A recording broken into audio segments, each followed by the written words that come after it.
श्री सद्गुरू ब्रह्मचैतन्य गोंदवलेकर महाराज यांचे 6 ऑगस्टचे प्रवचन. भगवंताचा आनंद निरुपाधिक असतो.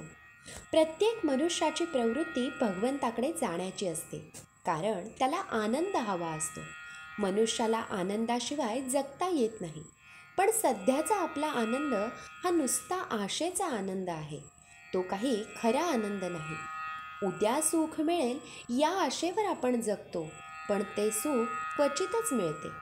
ज्या आनंदातून दुःख निघत नाही तोच खरा आनंद. जगण्यामध्ये काहीतरी आनंद असला पाहिजे. जगणे जर आनंददायक आहे तर मग आपल्याला दुःख का होते? वास्तविक आपण कशाकरिता काय करतो हेच विसरतो. म्हणजे मनुष्य जगतो आनंदासाठी, पण करतो मात्र दुःख. दारूचा आनंद हा दारूची धुंदी आहे तोपर्यंतच असतो. त्याचप्रमाणे विषयापासून होणारा आनंद तो विषय भोगीत असेपर्यंतच टिकतो. दृश्य वस्तू ही सत्य नसल्यामुळे ती अशाश्वत असते. अर्थात तिच्यापासून मिळणारा आनंद हा देखील अशाश्वत असतो. आपण जगामध्ये व्याप वाढवितो, तो आनंदासाठीच वाढवितो. पण भगवंताच्या व्यतिरिक्त असणारा आनंद हा कारणांवर अवलंबून असल्याने ती कारणे नाहीशी झाली की तो आनंद पण मावळतो. यासाठी तो आनंद अशाश्वत होय. म्हणून खरा आनंद कुठे मिळतो ते पाहावे. खरा आनंद दृश्य वस्तूंमध्ये नसून वस्तूंच्या पलीकडे आहे. चिरकाल टिकणारा आनंद वस्तूरहितच असतो. म्हणून आनंदासाठी वस्तूच्या मागे लागणे बरोबर नाही. विषयाचा आनंद परावलंबी असतो, तर भगवंताचा आनंद निरुपाधिक असतो.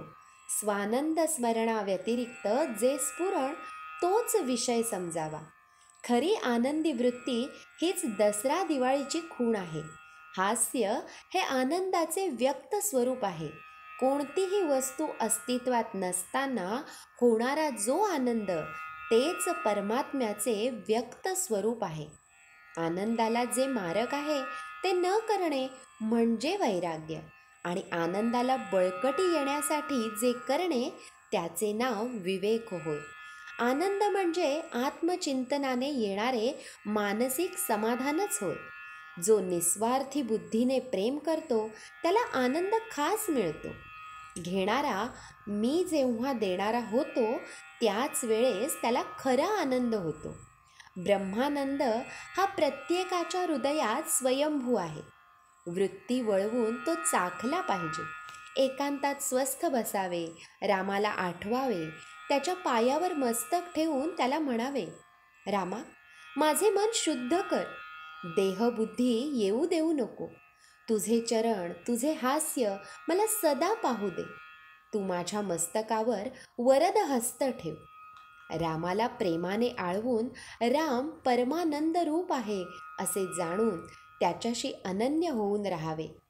मी कुणीच नाही, सर्व राम आहे आणि मी रामाचा आहे, या गोड भावनेत आनंदाने असावे.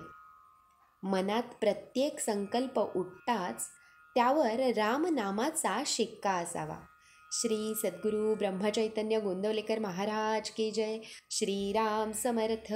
जय जय रघुवीर समर्थ.